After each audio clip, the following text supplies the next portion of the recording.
In the world of business, knowledge isn't just power, it's your unfair advantage. This is Momentum, your deep dive into the books that shape the world's most successful leaders. Let's begin.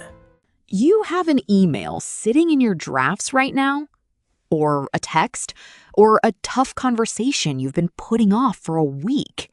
You need something from someone who has exactly zero obligation to give it to you. A promotion from your boss, a signature from a client, a favor from a stranger. And you're agonizing over the right words. You're building your argument. You're gathering your facts. You're trying to sound smart, logical, and persuasive. Stop. Delete the draft. Because the hardest truth about human psychology is this. Absolutely no one cares about what you want. Ouch! It stings, but it's true. The person on the other side of that email only cares about what they want.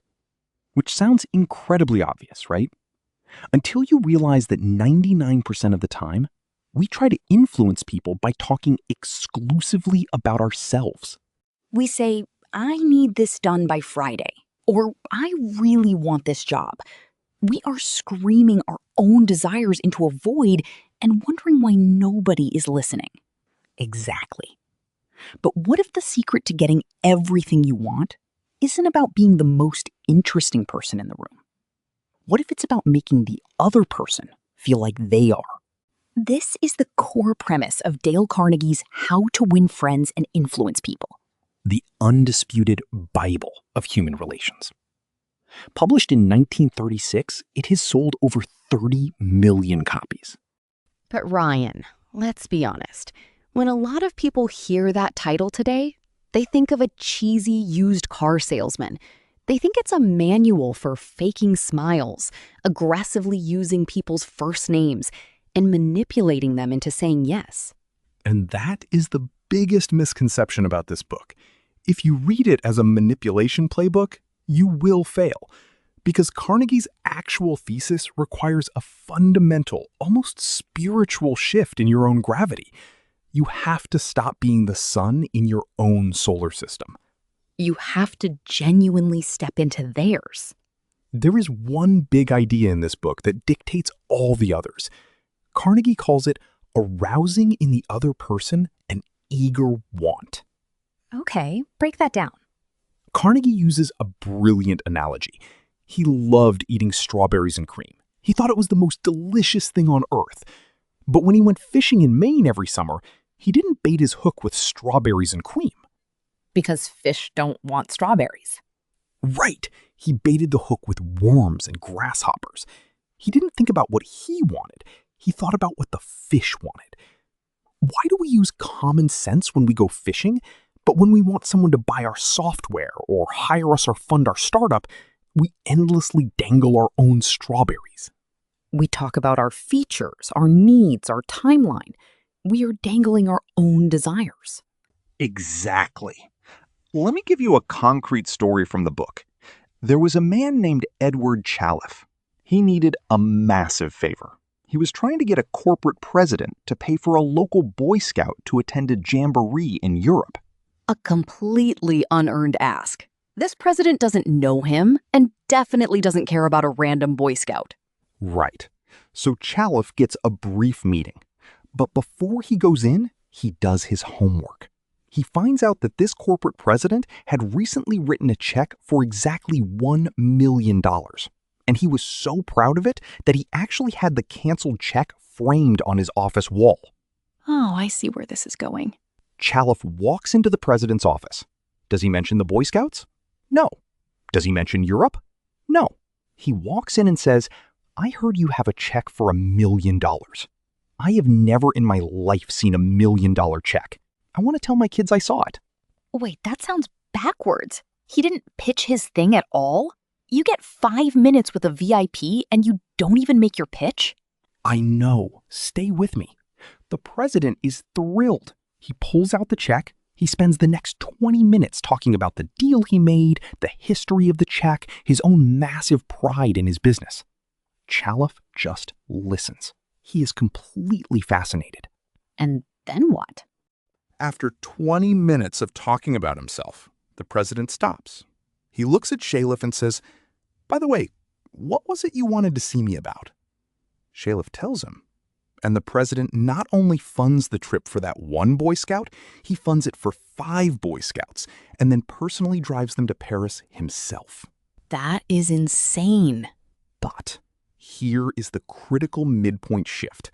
Lean in, because if you miss this, you come off as a total jerk. If you hear that story and think, great, I'll just find out my boss's weird hobby, fake a conversation about it for 20 minutes, and then ask for a raise, you will crash and burn. Because people have incredibly sensitive radar for fake interest. If you are just biding your time until it's your turn to speak, they feel it. It feels transactional. It feels gross. Carnegie insists the interest must be genuine. You can't fake it. But, Ryan, push back here.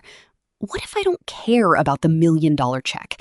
What if my client's obsession is competitive dog grooming? I do not care about competitive dog grooming. How do I genuinely fake that? You don't fake caring about the dogs. You genuinely care about the human being in front of you. You become an investigator of human emotion. You ask yourself, why does this light them up? What does this say about who they are? You let their enthusiasm become the interesting part. It's about curiosity. You are replacing your desperate need to pitch with a genuine curiosity about what makes them tick. Yes, because the deepest craving in human nature, Carnegie says it's stronger than the desire for food or sleep, is the craving to be appreciated, to feel important.